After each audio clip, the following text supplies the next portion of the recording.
Gerą dieną, mėlieji.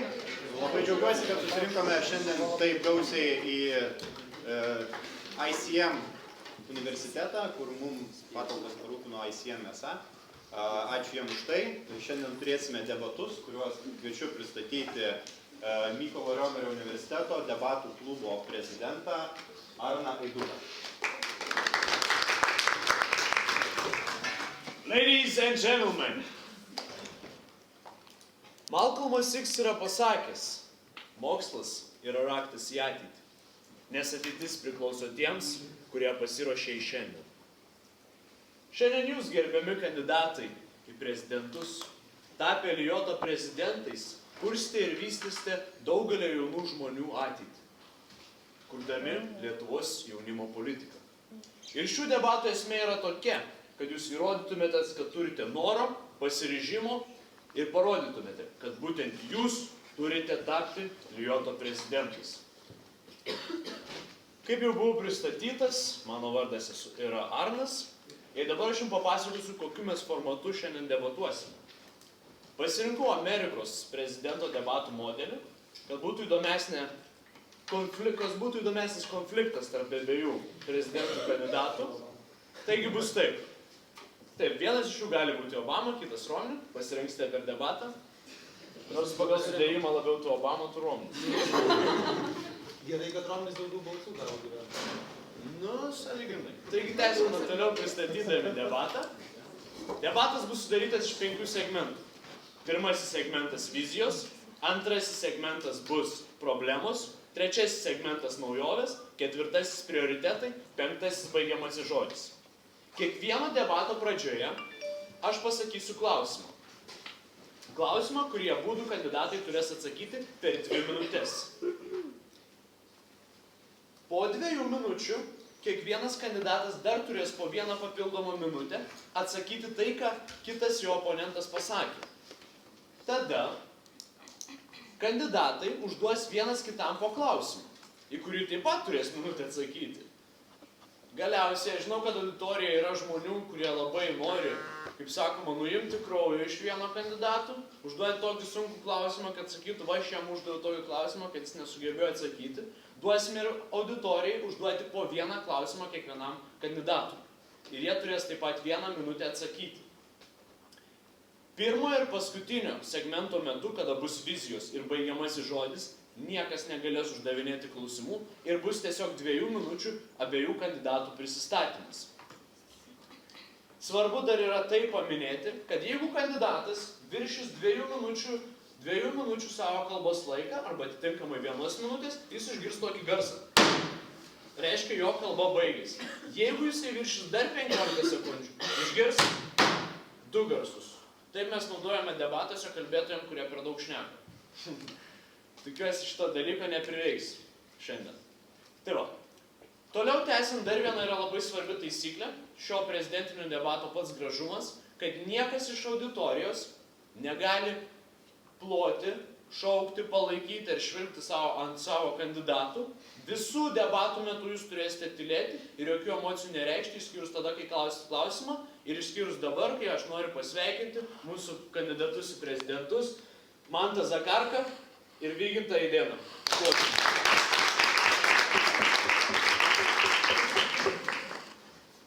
Taigi, pirmasis segmentas bus vizija. Ir primenu dar kartą, kad nuo šiol nebus galima jokių garsų, plojimų ar švilpimų ant mūsų kandidatų. Kadangi pirmasis pasirinkau, kad kalbės Mantas, jisai ir pradės ir jam klausimas skamba toks. Mantai, kokį jūs matote Lijotą po savo kadencijos? Jūs turite 2 minutės. Tai kaip ir yra išdėstyta mano veiklos programai, kurią jau galima rasti ir internetinėje svetainėje www.lijota.lt, tai aš matau 3 prioritetinės kryptis. Organizacijų veiklos kokybės gerinimas ir stiprinimas, tinkamas jaunimo organizacijų atstovavimas ir Lijot bei visos savanoriškos veiklos matomumo ir žinomumo didinimas. Labai trumpai, po 2 metų, po 2 mano vadovavimo metų Lijotui, mes turėsim stiprias ir veikiančias jaunimo organizacijas, mes turėsim nuo 30 iki 50% padidėjusią Lietuvos Respublikos biudžeto eilutę skirtą jaunimo organizacijoms, mes turėsime išvystytą jaunimo informavimo ir konsultavimo sistemą, mes turėsim priimtą naują jaunimo politikos pagrindų įstatymo redakciją, mes lygiai taip pat turėsim priimtą NVO finansavimo įstatymą, lygiai taip pat turėsim tinkamą atstovavimas organizacijas, turėsim nebedo 4 vykstančius vadovų klubus ir be viso to ko turėsim ir naują struktūrinį finansavimo periodą iš ES, kurio gebės ir tinkamai galės pasinaudoti visos jaunimo organizacijos. Ačiū. Vygintai? Tas pats klausimas? Tas pats klausimas jums. Tai sveiki visų pirma susirinkę čia, labai malonu, kad tiek daug pažįstamų veidų, dar maloniau, kad yra ir nepažįstamų veidų. Tai pirmiausia, pradedant kalbėti apie viziją, tai yra labai džiugu, kad Mantas gali iš karto pasakyti, kad po 2 metų imsim ir turėsim. Aš truputėlį šitoje vietoje žiūriu plačiau ir mąstau apie ilgalaikius tikslus, kadangi suvokiu vieną paprastą dalyką. Tai yra, jeigu tu imiesi kažkokių didelių dalykų, jie užtrunka ne 2, ne 3 ir ne 4 kartais netgi ilgiau metus. Einant konkrečiai prie vizijos, tai išskirčiau 3 segmentus. Pirmas segmentas tai yra apskritai pačio LIJOT vystymas. Po šio dalykų patelpa tiek biuras, tiek valdyba, tiek socialiniai partneriai, kurie nuolatos bendradarbiauja su LIJOT. Ir šito vietoj tikrai pirmiausia yra nemažai vadybinių problemų, kas yra susiję tiek su informacijos klaida, tiek su bendrais principais ir supratimais, kas apskritai yra LIJOTas, nes ir viduje yra tokių dalykų. Ir netgi perinant prie tokių dalykų, kad ilgalaikiai bendradarbiavimai paties LIJOTo tiek su verslu, tiek su kažkokiais vertingais socialiniais partneriais. Tai yra vienas didelis stambus blokas. Antras stambus blokas ir bene stambiausias, tai yra narės, stebėtojos ir tikėkime būsimos organizacijos, kurios galbūt papildys būtent LIJOTo visą šeimą. Ir apie jas reikėtų paminėti vieną labai svarbų dalyką, jog nei vienas dalykas apskritai LIJOTe neturi vykti be pačių organizacijų žinios ir be pačių organizacijų užsakymo, ko jos nori ir supratimo apskritai pirmiausia LIJOTo, ką reikia daryti, kad organizacijom būtų gerai, tai yra supratimo poreikį. O tada jau galima šnekėti apie konkrečius dalykus, tai yra kokių resursų reikia organizacijom, ar reikėtų organizacijoms labiau kažkokių vidinių susitikimų, ar reikėtų galbūt organizacijoms atrišti rankas ir suteikti galimybę kartu bendrauti tiesiog jiems patinkančiais formatais ir inicijuoti vieni su kitais susitikimus ir taip diskutuoti apie svarbius pačiom organizacijom dalykus. Bet yra, kas irgi yra labai svarbus dalykas, šnekant apie organizacijas, tai yra, kad jos turi pradėti šnekėti apie tai, kaip jos supranta LIJOTą ir kas yra LIJOTas. O trečioji dalis tai yra proaktyvumas jaunimo politikoje ir atstovavime, tai yra LIJOTas turi pradėti nešti pokytį, o ne tik dalyvauti ir sakyti nuomonę. Ačiū. Ačiū labai. Taigi, pirmasis segmentas, kaip ir sakiau, bus be jokių klausimų. Tiesiog kandidatai pristato savo viziją, kokią jie mato LIJOTą po savo kadencijos. Ir mes keliamės į antrąjį segmentą, tai yra problemos. Kadangi šitas segmentas yra tikrai didelis, mes padalinome jį į 2 dalis ir pirmoji dalis vadinasi jaunimo politika. Kadangi Mantas pirmajame segmente yra pirmas, dabar jisai kalbės antras, pirmasis pradės Vygintas ir tau klausimas. Kokius matote pagrindinius trikdžius, kurie trukdo vystytis Lietuvos jaunimo politikai? Jūs turite 2 minutės. Pagrindiniai trikdžiai, kurie trukdo vystytis dabartiniai jaunimo politikai, tai pirmiausia, yra smagu, kad apskritai juda teisiniai įvairiausi reglamentavimai. Tai yra, ką ir paminėjo Mantas, jaunimo politikos pagrindų įstatymas, MVO įstatymas, kiti įstatymai yra judinami iš esmės. Tai jau yra kažkokia gera pradžia. Ir jeigu ir toliau aktyviai bus dirbama su tuo, tai galėsim užsidėti savo čeką ant MVO reglamentavimo ir apskritai supratimo, kad MVO egzistuoja Lietuvoje ir kad jie neša naudą. Tai yra labai didelė dalis jaunimo politikos. Jeigu žiūrint iš tos prizmės, kas yra jums visiems čia svarbu, kaip gali paprastas jaunas žmogus ar organizacija šiaip prisidėti prie jaunimo politikos ir galbūt netgi reikėtų šnekėti apie tai, kaip jisai įsivaizduoja, kas yra jaunimo politika. Tai visą laiką akcentuodavau tai, sakydamas, kas yra ta jaunimo politika, tai yra, kad jaunimo politika yra tai, kas supa tave. O tada visiškai nuo tavęs priklauso ir visiškai nuo jūsų priklauso, kaip tu nori, kokia ta aplinka aplink tave esanti jinai būtų. Ar jinai bus aktyvi ir bendradarbiaujanti, ar jinai bus nejudanti ir stagnacijoje, ką šiuo metu mes iš tiesų matome toj pačioje jaunimo politikoje, kadangi LIJOTo nubrėžta dabartinė vizija, jo kas susiklosti per pastaruosius metus, per pastarąją kadenciją, jog daugelį atvejų yra žiūrima į procesus vienpusiškai, tai yra, kad sudalyvaujame, išsakome nuomonę, bet pačio proceso nepalydime iki galo ir tuomet jisai kažkur pražūsta tiek koridoriuose, tiek stalčiuose, ar mes bendraujame su visais politikais, kas yra valdžioje, ar mes bendraujame tik su kažkuriais išskirtiniais, kurie galbūt mums asmeniškai patinka, kas tai irgi yra problema, apie kurią nereikia bijoti šnekėti, reikia nebijoti pripažinti, kad tai egzistuoja. Tą dalyką reikia išgyveninti apskritai iš Lioto. Liotas kaip platforma niekada nepadarys konkretaus poveikio jaunimo politikai, kol bus vienpusiškumas. Kai dings vienpusiškumas ir bus pradėta bendrauti su visom pusėm ir išgirstos visos pusės, tiek organizacijos, tiek politinis lygmuo, tiek ministerijos, tiek bendradarbiaujančios organizacijos, tuomet ir bus galima judėti link ilgalaikių tikslų jaunimo politikai. Taip. Galima klausimą pakartoti? Klausimas skambėjo taip. Kokius matote pagrindinius trukdžius, kurie trukdo vystytis Lietuvos jaunimo politikai?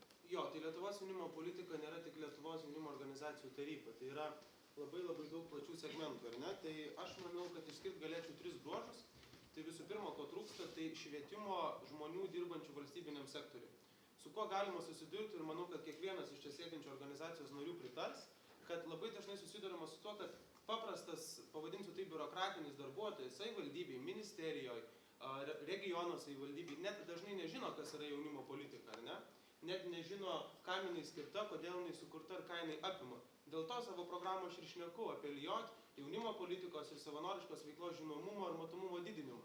Kai mes šviesim valstybininkus, ar ne, mes tada galėsim turėti ir geresnį kontaktą su jais. Lygiai taip pat kartu reikia šviesti ir visą visuomenę. Dabar, ką rodo statistika, kad yra tik apie 11% dalyvaujančių jaunimo organizacijų veikloje, tik apskritai apie 30% visos visuomenės žino apie jaunimo organizacijas. Tad būtent dar kartą primenu, ta 3 prioritetinė mano kryptis ir yra tam skirta, kad tai būtų galima tobulinti. Daugiau, ką reikia daryti, reikia dirbti kartu su organizacijom, stiprinti organizacijas, kad jos būtų pajėgios pateikti konstruktyvius pasiūlymus, nes ko tikisi iš mūsų valstybinis sektorius? Kad jaunimo organizacijos ateis su konstruktyviais, išdirbtais pasiūlymais, o ne tiesiog ateis pasišnekėti, padiskutuoti, tačiau jau atneš tą gėrį, tą išdirbtą darbą ir variantą, kurį galima iš tikrųjų naudoti. Tai aš įvardinčiau tai trumpai. Ačiū Mantai. Vykintai, dabar turi minutę pakomentuoti, jeigu tau reikia, tavo oponentas pasakė. Jo, vienintelis, viskas ką pasakė yra tvarkoje, bet vienintelis dalykas, kuris užkliuvo, tai yra, taip, be abejo, reikia šviesti tiek politikus, tiek savivaldybėse, tiek institucijose, tiek visą visuomenę, bet šito vietoje man truputėlį susidaro įspūdis, jog pradedama truputėlį nuo kito galo. Aš paklausiu paprasto labai klausimo. Kiek apskritai organizacijų ar šiaip žmonių jaunų, tarkim, kurie ir veikia, tarkim, organizacijose, apskritai patys supranta, kas yra jaunimo politika? Kaip mes galim pradėti nuo kito galo šviesti visus, jeigu tada tu vienas būsi laukia karys, kai šalia tavęs esantys žmonės petis į petį dirbantis, irgi nesupras, kas yra jaunimo politika. Ir tikrai tam pačiam, pavyzdžiui, irgi Liote pagaliau reikėtų išsigryninti apskritai, kas yra ta jaunimo politika ir link kur juda Liotas ir apskritai, kas yra Liotas per identitetinį dalyką. Tai yra, kas aš esu, labai paprastas dalykas. Nes bendraujant su organizacijom, ypatingai per pastarosius 1-3 mėnesių, susidaro įspūdis, jog tos organizacijos, kurios yra Liote, tikrai nesumeluosiu ir pasakysiu, apie 30% jų ne iki galo gali atsakyti, kas yra pirmiausia Liotas, o antra jau tada ką šnekėti apie tą jaunimo politiką. Tai kaip galim mes įtraukti organizacijas į šitą procesą, jeigu nėra supratimo bendro, vienodo supratimo, kas tai yra. Atrodo, šnekame apie tą patį, bet skirtingom kalbom. Minutę pakomentuoti.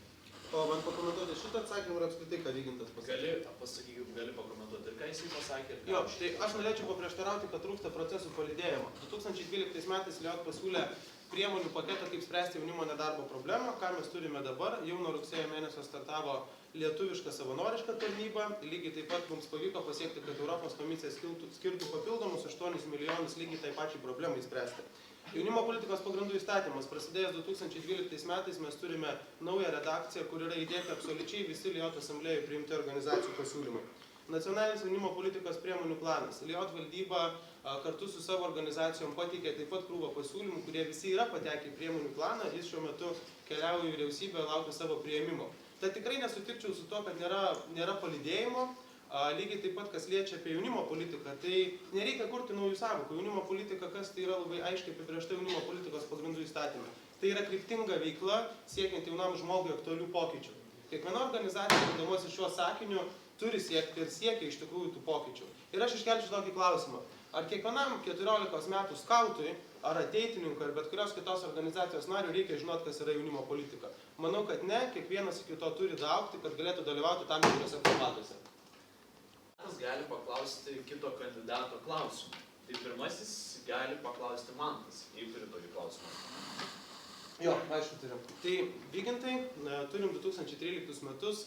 Vakar Lietuvos Respublikos vyriausybė Seimui pateikė svarstyti naująjį biudžeto variantą. Lygiai taip pat vakar vyko Seime pristatymas jaunimo garantijų iniciatyvos. Juda labai daug tęstinių projektų, lygiai taip pat Liotas turi 3 projektus, kurių vertė viršė 200 000 litų. Ir klausimas, kaip tu išlaikysi šių visų veiklų ir projektų tęstinumą, kadangi dabartinė biuro komanda, jų darbo sutartys baigėsi 1 dieną po asamblėjos ir galime paklausti ir čia sėdinčių žmonių, jinai neliks su tavimi dirbti. Du klausimai viename praktiškai. Kaip išlaikysi tęstinumą? Vienas. Tvarkoj. Jo, yra ir dar daug kitų klausimų, kurie šiom dienom prasideda. Tas pats jaunimo reikalų departamentas irgi kviečiasi Liotą šnekėti apie organizacijų finansavimą, bet apie tai dėja niekas nežino apart valdybos ir Lioto. Tai be abejo. Kitas dalykas, ką tu paminėjai apie biurą, kas siejasi su tęstinumu natūraliai, tai juokingiausia yra tai, jog šnekant su tam tikrais biuro žmonėmis, kurie jame yra, jie labai atvirai deklaruoja lojalumą Liotui. Ir jeigu tu labai aiškiai dar net nesant rinkimams, nesant asamblėjai, gali pasakyti, jog visas biuras tiesiog ims ir išeis, aš su tuo iš dalies sutinku, iš dalies ne, bet šitoj vietoj yra vienas labai paprastas dalykas, tai yra, kad jau ganėtinai seniai, atsiprašau, Liotas žaidžia ganėtinai negražiamis taisyklėmis kalbant apie biurą, tai yra, jog informacija, kuri vaikšto tam pačiam Liote, jisai ne visą laiką prieina iki valdybos narių, labai gaila, kad neturime čia, turim valdybos narių, tai yra, kad ne iki visų ta informacija prieina. Ir labai paprastas dalykas, jeigu tas biuras, kuris dabar egzistuoja, kuris yra, supras, jog iš tiesų jie dirba ne dėl savęs, o dėl Lioto, jie tikrai liks ir tas tęstinumas bus 100%.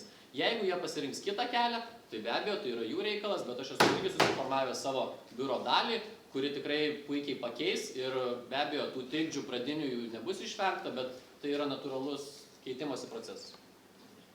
Ačiū. Dabar Vygintai galiu užduoti Mantui klausimą. Jei turi, aišku. Be abejo. Tai skirt norėjau. Tau, Mantai, klausimas būtų labai ganėtinai paprastas šiaip. Mes daug ir atvirai bendravom, kai tu dar buvai regioninių reikalų koordinatorius, kai buvai biuro vadovas, gal truputėlį mažiau, nes ne tiek būdavo daug bendrų kažkokių klausimų. Ir mes tikrai vienas kitą pažįstam puikiai ir žinom vienas kito darbo principus. Nu, šiaip kaip asmenybės pažįstam. Tiesa? Tiesa. Nu, nežinau, gal nesutikčiau su šitą. Ar čia buvo klausimas? Preliudija. Aš norėčiau tavęs paklausti paprasto klausimo, tai yra, kokios tu galvoji yra 2, galbūt 3, arba gali vieną paimti stambę tavo silpnybės lyginant su manimi. Tai aš manau, kad mano silpnybė yra tai, jog aš esu, jeigu galima tai pasakyti, per daug perfekcionistas. Ar ne, kad turiu viską sužiūrėti iki galo, sužiūrėti labai stipriai, tiksliai, kad tikrai nebūtų jokių sutrikimų, nebūtų jokių keblumų ar dar kažkokių kitų dalykų, ar ne? Kokią dar vieną silpnybę išvelgčiau, manau, kad tam tikrom vietom esu tiesiog per daug draugiškas ir šiltesnis galbūt žmogus, ar ne? Nu, ir tai kartais gali pakišti koją tam tikram bendravimui. Ir dar viena silpnybė, kad siejant ypač su valstybiniu sektorium, kad esu konkretus, galiu pasakyti drąsiai ir aiškiai ar ne, bet randu lengvesnį prieimą prie to, negu kad kategoriškai nukirsti, pasakyti savo nuomonę ir tiesiog išeiti trenkiant durim. Tai aš tokias 3 silpnybės išskirčiau. Ačiū. Tik vienas pastebėjimas, klausimus reikėtų formuluoti atsižvelgiant į temą, kurią mes dabar nagrinėjom. Aš apie jaunimo politiką. Jo, teisingai. Dabar, kaip ir sakiau, auditorija turės savo šansą paklausti mūsų kandidatų. Ir pirmiausia, gal kas turit klausimą Vygintui. Varanauskas, Vilniaus jaunimo reikalų taryba. Klausimas abiem kandidatam būtų, man čia įdomu, jūs abu šnekėjot ir vienas užsiminė, kitas po to oponavo dėl visuomenės žinojimo apie jaunimo organizacijų arba šiaip jaunimo žinojimo apie jaunimo politiką. Tai šitoj vietoj problema sprendžiama nuo nepriklausomybės atgavimo ne tik su jaunimo politika, bet taip pat ir su švietimu ir su daugybė kitų sektorių, kur žmonės tiesiog nežino, kaip tai veikia, kodėl tai veikia ir kam tai veikia. Aš norėjau paklausti, gal galit pasakyti bent po vieną kokią priemonę, kaip realiai tas švietimas vyktų. Ar tai būtų jaunimo organizacijų švietimas, ar tai būtų valdininkų švietimas, kaip supratau, pas jūs čia išsiskiria nuomonės, tai visiškai nesvarbu, bet realią paprastą priemonę. Ir ten linkų siuntinėjimas, ar prenumeratą naujienų. Ačiū. Ačiū klausimą. Ir priminsiu, kad reikėtų, kad vienam iš kandidatų adresuotumėte klausimą, tai nesvarbu dabar tegul abu kandidatai atsako šitą klausimą ir pirmasis atsakys Vygintas. Tai galėčiau net keletą pavyzdžių pateikti, kaip būtų galima daryti. Aš visą laiką šiaip iš tiesų supratau iš patirties vieną labai paprastą dalyką, tai yra, kad viskas lypi paprastume. Ir dažniausiai tai tiesiog reikia pradėti nuo neformalaus bendravimo tarpusavy. Ką aš akcentavau pirmiausia, tai yra, kad jaunimo organizacijų švietimą ir pačių jaunų žmonių, tai tikrai neturėjau omeny, kad ten kiekvienas turi tai žinoti, bet net tie žmonės, kurie priiminėja sprendimus atsakingus, jie turėtų tai žinoti. Ir pradinis variantas prasideda nuo tiesiog neformalių susitikimų ir paimčiau labai konkretų pavyzdį. Keliavimas ir nebijojimas važiuoti pas organizacijas ir bendrauti neformaliai prie kavos puodelio kartu pirmiausia pradedant nuo vadovo, vėliau einant žemyn, tai yra kas yra valdyba, taryba, nesvarbu kaip ten vadinasi, ir vėliau jau be abejo tai yra kažkokie organizacijų renginiai. Tai yra pirmas žingsnis. Antras žingsnis galėtų būti, tai yra taip, visi mes esam labai persisotinę įvairiausių mokymų ir tikrai jų įvairiausių vykdo ir Lijotas, kuomet yra šviečiama apie jaunimo politiką, kas yra jaunimo politika, kaip veikia procesai, kokie yra idėjai jaunimo politikoje. Bet ko šiai dienai man pritrūksta, pats principas yra geras, bet ko pritrūksta, tai yra supratimo, ar apskritai organizacijom reikia ir konkretaus resursų paskirstymo ten, kur jo reikia. Nes šią dienai, taip, aplikuoja organizacijos, dalyvauja projekte, bet ne visada jom to reikia, nes dažnai jos vykdo ir pačios įvairiausius projektus, kurie šviečia apie jaunimo politiką. Reziumuojant, bendravimas neformalus, o vėliau jo atsiranda ir kiti principai. Ačiū. Mantai. Kas kalbant apie visą jaunimą, ar ne, nes galima atskirti tris kategorijas. Jaunimo organizacijoms priklausantis jaunas žmogus nepriklausantis jaunimo organizacijoms ir valstybinio sektoriaus atstovai, ar ne, politikai, ministerijų atstovai ir taip toliau. Tai manau, kad kas liečia valstybininkus, ar ne, Lijotas kokios praktikos niekada neturėjo ir kokią naujovę aš noriu įnešti. Mes turėjom daug renginių ir daug konferencijų organizacijoms. Galbūt pats laikas Lijotis organizuoti konferenciją apie regioninę jaunimo politiką savivaldybių merams ir užtikrinti, kad jie būtent atvažiuotų į tą konferenciją, bendradarbiaujant kartu su ministerija ir kitom įstaigom. Tai orientuotis per renginius, ypatingai ir per šviečiamuosius renginius, labai aiškiai segmentuojant skirtingas grupės. Kas liečia jaunimo organizacijas, ypač tas, kurios priklauso Lijotui, tai manau, mes iš tikrųjų tą darbą jau darom, tai tęsim ir toliau. Lijot komanda bet kada galima pasikviesti pas savo organizaciją, bet kada galima užsukti pas mus į biurą, išgerti kavos ar arbatos, bet kada tiesiog pasišnekėti. Lygiai taip pat Lijotas toliau tęs ir įgyvendins tokias kampanijas kaip Manedzin, kaip savanoriškos veiklos tarnyba, kurią mes ką tik pradėjom, kas didins ir bendrą visuomenės ir to jaunimo, kuris dalyvauja jaunimo organizacijose, žinojimą. Ačiū, Mantai. Kągi, pirmąją dalį antrojo segmento kaip ir baigėme, pakalbėjome apie jaunimo politiką. Dabar keliamės į antrąją dalį, kurią pavadinama jaunimo organizacijų problemos. Taigi, pirmasis kalbėtojas bus Mantas. Taigi, Mantai, klausimas tau toks. Kokios yra esminės Lietuvos jaunimo organizacijų, tiek nacionalinių, tiek regioninių problemos? Aš manau, kad nacionalinių jaunimo organizacijų pagrindinės problemos yra, jog dėl įgūdžių stokos nacionalinės organizacijos kol kas negeba galingai ir stipriai prisitraukti daug jaunų žmonių. Ką mes matom, jog tas procentas dalyvaujantis nacionalinių jaunimo organizacijų veiklose nuolat mažėja. Tai yra problema, nes mažėjant ir narių mes prarandam ir protus, prarandam ir kitus resursus ir kitus išteklius.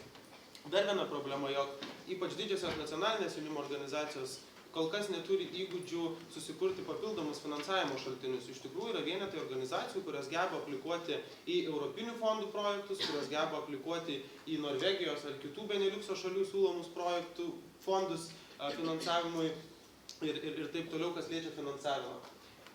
Ir trečia problema, kad dažnai nacionalinėse organizacijose pasibaigus vienam projektui nutrūksta ir organizacijos veikla. Kodėl? Lygiai taip pat nelieka resursų, nelieka finansų, nelieka jų turėto įdirbio ir yra pasimetimas link kur čia dabar reikia judėti. Regioninės jaunimo organizacijų tarybos turi nuostabų įrankį savivaldybėse, tai savivaldybės jaunimo reikalų tarybos. Visa Europa stebisi Lietuvą, kaip jūs turite įrankį, kur kiekvienoje savivaldybėje jaunas žmogus gali gyvai susitikti su politiku ir kalbėti apie priimamus jam aktualius sprendimus. Manau, kad didelė bėda yra būtent šių tarybų neišnaudojimas ir tiek pas politikus nesupratimas, tiek pas kai kurios apskritųjų stalų deleguotų žmonės į savivaldybės jaunimo reikalų tarybas. Kiek šis įrankis yra galingas ir galintis turėti daug įtakos ir galios. Lygiai taip pat regioniniams jaunimo organizacijų taryboms prieš krizinį laikotarpį buvo skiriama institucinė parama, apsimokėti etatams, patalpoms, įsigyti įrangą reikalingą veiklai vykdyti. To šiuo metu nėra, ką ir sieksiu, kad vėl institucinė parama ne tik pavadinime, bet ir realiai būtų grąžinta regioniniams jaunimo organizacijų taryboms. Ačiū. Vygintai, dabar turi minutės taip pat. Tas pats klausimas, jeigu reikia, galiu pakartoti. Kokios yra esminės Lietuvos jaunimo organizacijų, tiek nacionalinių, tiek regioninių problemos? Mes po šitą turėsim oponavimo minutę. Taip. Gerai. Tai pirmoji esminė problema, kalbant apie nacionalinės organizacijas, tai be abejo, tai yra, joms labai trūksta institucinės paramos ir konkrečiai konkretizuojant, tai yra, kad žmonės, kurie dirba ar biure, ar pirmininko, ar prezidento vietoje, nesvarbu, tai priklauso nuo organizacijos, bet žmonės tie, kurie atlieka techninį darbą, jie turėtų galimybę už tai gauti ir atlygį. Link to buvo einama ilgą laikotarpį ir tikrai netgi yra, pavyzdžiui, ir savivaldybių, kurios skiria finansavimo organizacijoms, vietinėms, netgi nestalams, kad jie galėtų šitą išsilaikyti. Nes iš tiesų yra problema tame, jog tuomet yra labai sunku išlaikyti testinumą. Kuomet nėra tęstinumo, tuomet iškyla tos problemos, apie ką ir šnekėjo Mantas, tai yra pasikeitus kartai, pasikeičia visiškai požiūris. Kita didelė problema tai yra, jog pačios organizacijos jos dažnai užsisuka savo rate ir net neieško bendradarbiavimo su kitomis organizacijomis. Ir tikrai galėčiau įvardinti ne vieną pavyzdį, kuomet dvi šalia veikiančios organizacijos, netgi ofisai esantys šalia, praktiškai vykdo tos pačios srities projektą. Bet jie tiesiog, kadangi nebendrauja kartu, jie negali apjungti resursų, negali pasiekti didesnių tikslų su mažiau resursų išnaudojimo. Tai tas nebendravimas jisai turi pasikeisti ir šitoje vietoje be abejo yra LIOTAS pagrindinis įrankis, kuris ir turi skatinti tą tinklą, kad kiekviena tinklo dalis tarpusavy bendrautų ir būtų galima apjungti skirtingus resursus, pasiekti vienodų tikslų. Dvi problemos. Trečia problema su nacionaliniam organizacijom tai yra, jog joms dažnai pritrūksta vadybinių gebėjimų.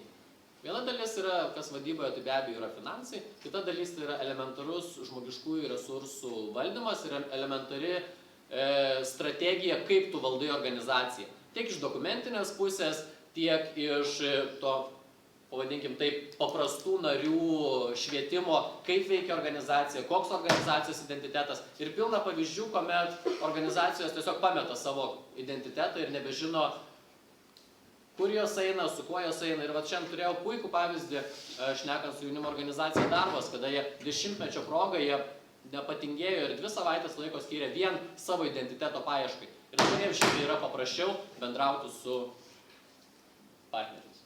Ačiū. Mantai, tau turi minutę atsakymą. Komentarai. Tai Vygintas paminėjo praktiškai tuos pačius dalykus, ką ir aš paminėjau. Tai ką jisai sakė, ką aš prieš tai irgi sakiau, ar ne, kad tai yra įgūdžiai, kad tai yra finansai, kad tai yra etatų išlaikymas. Linko buvo galbūt einama, čia toks tiesiog intarpas, bet buvo einama labai nenuosekliai, nes LIOTAS kėlė šią idėją 3 metus iš eilės, bet vis atsimuždavo į sieną valstybiniam sektoriui, kada jis nesuprato, sako, tai kaip mes čia dabar duosim pinigų kažkam atlyginimą mokėti, kai trūksta mokytojam, policininkam ir taip toliau išmokėti algas, ar ne? Tai tiesiog reikia diegti tą supratimą ir džiaugiuosi, kad politinė valia po truputėlį atsiranda, kada iš tikrųjų socialinės ypatingai paslaugos tiek regionuose, tiek valstybiniu mastu gali būti po truputėlį iš lėto, nenorėkim to iš karto, perduodamos organizacijoms. Tai taip po truputėlį vyksta, LIOTAS šį tęstinumą, kas be ko privalės užtikrinti ir užtikrinti. Socialinės paslaugos, socialinis verslas, nesvarbu kaip tu pavadinsi, organizacijos verslumas, sugebėjimas parduoti save ir suteikti kažkokias paslaugas, tai yra be abejo labai svarbus dalykas, bet vėl šitoje vietoje nesutiksiu, jog taip, institucijos jos šviečiamos, jos turi būti šviečiamos. Bet kiek pačios organizacijos yra šviečiamos, kalbant apie jų verslumą. O kitą pusę minutės norėčiau išnaudoti tam, ko nebaigiau prieš tai per 2 minutės, tai yra pašnekėti apie regioninių jaunimo organizacijų būtent problemas, nes tik tai apie nacionalinę spėjau pašnekėti. Tai viena esmingiausia problema staluose, tai yra identitetas. Tikrai yra čia atstovų, kurie buvo prieš 3 mėnesį savaičių būtent Kaune, kuomet buvo apskritųjų stalų susitikimas ir jie praktiškai visą dieną skyrė šnekėjimui, tai yra kokie stalų yra tikslai, problemos ir kiekvienas stalas praktiškai įvardino skirtingus tikslus ir buvo ganėtinai didelės diskusijos. Šio vietoj nebeturi būti, nėra tas laikas, kuomet jau stalai tiesiog nesupranta, kas jie yra. Jau turi būti tas laikas, kuomet jie vienodai supranta, kokios yra stalų funkcijos, kokie yra stalų tikslai ir link kur jie juda. Ir kad jie nėra atskira organizacija savo regione ir kad jie nekonkuruoja su savo vietos organizacijom, o kad jie kartu bendradarbiauja ir kartu tą balsą šaukia. Ir be abejo, tai, kokios yra problemos nacionaliniam organizacijom, jos egzistuoja ir regioniniam jaunimo organizacijų tarybom. Ačiū. Dabar kaip ir praeitame segmente, kandidatai galės vienas kito paklausti klausimų. Tai kadangi man tas praeitą kartą pirmas klausė, dabar kolegų reikia paklausti. Aš klausiu prieš. Aš pirmas klausiu. Ai, okei. Tai klausimas man tai būtų toks. Aišku, čia tu mane truputėlį vietomis išmušiai su pasakymu, jog visas biuras išeis, kadangi nežinau, kaip tai galėjai apie jį taip pasisakyti, kai jis kartais ir kitaip sako, bet klausimas ne apie tai. Ačiū. Bet klausimas ne apie tai, klausimas būtų apie tai, jog kaip tu įsivaizduoji, kokias konkrečias veiklas reikėtų vykdyti ir su kuo konkrečiai reikėtų bendrauti, kad SJRT, tai yra savivaldybių jaunimo reikalų tarybos, jos gebėtų priiminėti sprendimus, gebėtų priiminėti rekomendacijas. Tai mano labai konkreti priemonė, ką esu jau susidėliojęs tiek savo porinkiminėse darbuose mano sėkmės atveju ar ne, kad vasario-kovo mėnesiais LIO turėtų organizuoti nacionalinę jaunimo konferenciją skirtą savivaldybės jaunimo reikalų tarybų nariams. Konferencija susidėtų iš 2 dalių. Tai reiškia, jog Socialinės apsaugos ir darbo ministerija, kaip mūsų valstybinis partneris, kviestų dalyvauti savivaldybės jaunimo reikalų tarybų narius politikus, konkrečiai iš kiekvienos savivaldybės atvyktų po 6, 3, 4 priklausomai nuo pariteto principo taikymo žmonės. Vidaus reikalų ministerija, kaip ministerija daugiausiai dirbanti su merais kiekvienos savivaldybės, lygiai taip pat pakviestų dalyvauti merus, kadangi, kiek mes turim duomenų, apie 80% savivaldybės jaunimo reikalų tarybų pirmininkų arba pavaduotojų yra būtent rajonų merai. Ir aišku, LIOTAS susikviestų regioninės jaunimo organizacijų tarybas, jų pirmininkus valdybas, plus atskirai deleguotų žmonės į savivaldybės jaunimo reikalų tarybas, kadangi jos skiriasi. Tai būtų pats pirmasis žingsnis užmegzti tarpusavio dialogą ir sukurti erdvę, kur žmonės atvažiavę iš skirtingų regionų galbūt netgi pirmą kartą galėtų pamatyti vienas kitą ir absoliučiai užmegzti ryšį. Pradėti nuo pagrindų. Lygiai taip pat pristatyti, kaip veikia jaunimo politika nacionaliniu mastu. 13 metai yra paskutiniai 6 metų finansavimo periodo metai. Baigėsi JTB administruojama programa Veiklus jaunimas. Kaip manai, Vygintai, kaip turėtų elgtis organizacijos atėjus naujai programai, kuri vadinsis Erasmus+, įgyvendinančios išimtinai tik vietinės jaunimo iniciatyvos? Visų pirma, organizacijom reikėjo jau seniai pradėti apie tai šnekėti, ką mums reikės daryti, dėl to, nes faktas yra tas, kad pirmiausia ir konkurencija padidės tarp teikiamų projektų ir bus truputėlį sunkiau gauti finansavimą. Antras dalykas tai yra, jog šito vietoje labai stiprų vaidmenį turėtų atlikti tos organizacijos, kurios veikia stipriai. Nes situacija yra labai paprasta Lietuvoje. Tai yra regionai, kuriuose yra stiprios organizacijos ir šalia esančios galbūt yra silpnesnės. Ir jau seniai reikėjo daryti namų darbus ir išlyginti, kad viename regione esančios organizacijos turėtų vienodą kompetencinį bagažą. Trečias dalykas tai yra, jog tikrai prisipažinsiu, neturiu naujausios informacijos apie tai, kas administruos Erasmus Pliusą ir, tai vat būtent, kad lapkričio vidurį kažkur tai turėtų būti, aišku. Gruodį. Tai va. Tai neturiu aiškios informacijos, nes nuo to iš tiesų daug kas priklausys ir nuo to priklausys, koks bus vaidmuo, tarkim, toj agentūroj, ar mažoj, ar dideliai, tiek Lijoto, tiek organizacijų. Nes ką mes turėjom dabar, kuomet pačios organizacijos kuria poreikį ir pasako, ko reikia ir dalyvauja viduje valdyme, tai yra ganėtinai tobulas variantas. Ar tai išliks? Klausimas. Taigi dabar vėl kreipiuosi į auditoriją. Auditorijai, kaip ir sakiau, po vieną klausimą kiekvienam kandidatui, adresuokit savo klausimų abiem. Geriausia, kad abu gautų po klausimą. Tai pirmasis asmuo, kurio mes galėsime paklausyti, bus Mantas. Kas turi klausimą Mantui apie būtent šią problemą, kurią mes dabar nagrinėjame? Labą dieną, Ingrida, Vilniaus jaunimo reikalų taryba. Tai man tai turiu klausimą, kadangi Vygintas užsiminė apie bendradarbiavimą tarp jaunimo organizacijų, kokiomis priemonėmis tu skatintum bendradarbiavimą tarp jaunimo organizacijų, kurios būtų netradicinės, kurios jau dabar taikomos? Tai viena yra praplėsta tradicinė priemonė, išgirdus organizacijų poreikį, tai turėti ne 2 vadovų klubas prieš asamblėjas, bet turėti 4 į ketvirtį, po vieną, kurie nebūtinai vyktų Vilniuje, kad mes galėtumėm pasiekti ir Klaipėdą, galėtumėm pasiekti ir Šiaulius, Naująją Akmenę ir kitus atitolusius regionus. Tai čia yra pirmas žingsnis. Lygiai taip pat, kad jeigu savo programai, Lijotas puikiai turėjo ir išnaudoja tiek viešųjų ryšių, tiek tarptautininkų, tiek kitų savo sričių tinklus, kur susitikdavo žmonės iš skirtingų organizacijų, bet labai aiškiai tematiškai padirbti vieną kryptimį, gauti įgūdžių, priimti sprendimus. Reikia ieškoti ir būsiu tas, kuris pasistengs kartu su organizacijomis atrasti naują formatą, kad tie tinklai atgimtų ir kad iš skirtingų šakinių organizacijų veiklų mes galėtumėm natūraliai kiekvieną stiprinti. Lygiai taip pat savo pirmoji prioritetinėj krypty įsipareigojo ir sukursiu įrankį, kuris apskritai stiprins ir nuosekliai dirbs su kiekviena organizacija esančia po mūsų skėčio. Tas įrankis, lygiai taip pat vienas iš jo elementų, bus kuo glaudesnis bendradarbiavimas su kitom organizacijom. Ačiū.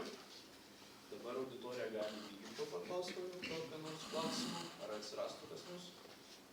Jaunimo reikalų taryba, tai taip teko, kad ir antram kandidatui užduoti klausimą. Tai Vygintai minėjai apie tai, jog turėtų būti mokami atlyginimai jaunimo organizacijų vadovom. Taip? Jeigu aš teisingai supratau. Tai klausimas yra toksai, kai yra mokamas atlyginimas, yra į pareigybės keliami reikalavimai. Žmogui, kuris gaus atlyginimą. Kokie reikalavimai turėtų būti keliami jaunimo organizacijų tiek nacionalinių, tiek apskritųjų stalų vadovų? Ačiū. Jo, aš pirmiausia vardinau daug variantų, kas galėtų būti, nes čia turi būti bendras sutarimas, ar tai yra vadovas, ar tai yra, kas yra netgi pirmas esminis dalykas, pavyzdžiui, buhalteris, yra finansininkas ir panašiai. Čia turi būti esminis sutarimas, kaip, bet principas pagrindinis, kad tai turi būti, egzistuoti turi tas etatas 1 ar 2.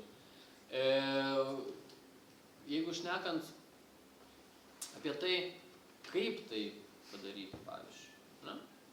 Ir link kur reikėtų judėti, tai pirmiausia reikėtų suvokti ir apskritai viešai normaliai pradėti apie tai šnekėti, kad organizacijos iš tiesų neša pridėtinę vertę. Nes žmonės keičiasi, tie patys politikai keičiasi, savivaldybėje žmonės esantis keičiasi ir dažnai tai nublanksta ir visi pamiršta, kad organizacijos neša pridėtinę vertę. Tai pirmiausia reikėtų iš esmės šnekėti apie tai. O tuomet jau einant prie to, ką konkrečiai paklausite, ar pareigybiniai aprašymai, ar kažkokios esančios kompetencijos, čia yra kiekvienos organizacijos sprendimas, kuris žmogus organizacijoje esantis, pavyzdžiui, turi galimybę turėti vieną etatą, kuris žmogus galės tą etatą išnaudoti. Kiekviena organizacija yra savarankiška ir gali nuspręsti. Galiu aš paimti, pavyzdžiui, galbūt pavyzdį, kas yra daugiau nacionaliniam organizacijom, tai šio vietoje, kaip ir Lijote, kaip ir kas buvo vienas iš mano tikslų, tarkim, Lietuvos moksleivių sąjungoje, ko nepavyko įgyvendinti, bet kitoj pusėje pavyko galbūt geriau padaryti, tai yra vadovas. Kitose organizacijose, pavyzdžiui, regioniniai organizacijai, galbūt tai galėtų būti pirmas prioritetas finansininkui. O tos pareigybių aprašymai čia jau yra techninis dalykas, bet suvokimas ir principas atnešimo, jisai turi egzistuoti ir jisai turi būti. Ačiū. Antrąjį segmentą, tai yra problemas. Dabar keliausime į trečiąjį, kuris pavadintas yra naujovės. Kiekvienas kandidatas turės pristatyti, ką naujo jisai įneš į tarybą. Taigi pirmasis klausimas bus Vygintui, nes praeitame segmente pradėjo Mantas. Klausimas toks. Kokias naujoves įgyvendinsit tapęs prezidentu? 2 minutės. Taip, tai pirmiausia, iš tiesų Lijotas šiai dienai yra ganėtinai atsilikęs su savo techniniais, tiek šnekant apie IT dalykus, tiek šnekant apie vadybinius ypatingai kas yra susiję tiek su popierių tvarkymais, nes tikrai tų biurokratinių principų jau yra ganėtinai daug Lijote įsigalėjusių ir juos reikėtų tikrai šalinti. Tai čia galbūt būtų tokia naujovė / šalinimas, tobulinimas. Antras dalykas, tai yra, kas turėtų atsirasti Lijote kaip po naujas dalykas, tai yra suvokimas, jog iš tiesų valdyba tai yra žmonės, kurie turi turėti sprendimo teisę ir turi turėti stiprią rekomendacinę teisę ir pagalbą tam pačiam prezidentui esant. Nes šiai dienai mes turim situaciją, negaliu teigti, kad visų valdybos narių yra tokia pati nuomonė, bet bent pusės valdybos narių nuomonė tokia yra, jog pirmiausia prezidentas šiai dienai remiasi į biurą, o vėliau tik tai remiasi į valdybą, kas yra susijęs su kažkokiais atstovavimo klausimais, kas irgi yra ganėtinai blogas principas. Trečias dalykas tai yra vadybinis principas, kaip apskritai turi vaikščioti organizacijų tokioje didelėje kaip Lijotas informacija. Ir kas yra ganėtinai naujovė, ne naujovė, bet galbūt vardinkim labiau pakeitimas, tai yra, kad aš visą laiką buvau šalininkas truputėlį ilgesnio, bet tvaresnio kelio. Ir viskas yra tvarkoj, kuomet vieni ar kiti žmonės yra atsakingi už vienus ar kitus dalykus, bet visas Lijotas jisai yra bendras darinys ir bendra platforma. Todėl visi esantis toje platformoje turi nutuokti, kas ką aplinkui veikia. Kiekvienas turi jausti šalia esančių iš dešinės ir iš kairės pulsą. Kiekvienas turi nutuokti esančio šalia vykdomas veiklas, vykdomus projektus, esančios problemas, iškylančias grėsmės ir panašiai. Ir paskutinis dalykas tai be abejo yra Nacionalinis jaunimo reikalų tarybos įgalinimas, kas jau yra pradėta ir dabar daryti intensyviai, galbūt jau galėjo anksčiau, dar intensyviau daryti su jaunimo politikos pagrindų įstatymu, kuomet jaunimo reikalų taryba gali rekomendacijas teikti ne tik tai jaunimo reikalų departamentui, bet ir institucijom pagal kompetenciją. Tai turint ir įgyvendinus šitą dalyką, tai ir galima vadinti kaip naujovę ir tai tikrai bus labai svarbus ir stiprus įrankis. Ačiū. Prašau, Mantai, kalbant. Taip, tai Lijotas turi tapti atviresnis ir viešesnis. Ką tai reiškia, kad tiek prezidento, tiek valdybos narių darbotvarkės, bent jau preliminarūs renginiai, posėdžiai, susitikimai, kurie dalyvauja, turi būti prieinami kiekvienam, bet kuriam organizacijos nariai mūsų viešoje erdvėje. Lygiai taip pat naujovė, ko Lijotas niekada neturėjo, tai aiškus vidinis mūsų kartu su organizacijomis sukurtas įrankis kiekvienos organizacijos nuosekliam keliui ir stiprinimui, jai reikalinga tema. Dar Lijotas niekada neturėjo stipraus bendradarbiavimo su aukštojo mokslo įstaigomis ir sukurto tyrėjų tinklo, kuris gebėtų vykdyti tyrimus apie jaunimo politiką, kad ją būtų galima formuoti remintis faktais ir žiniomis.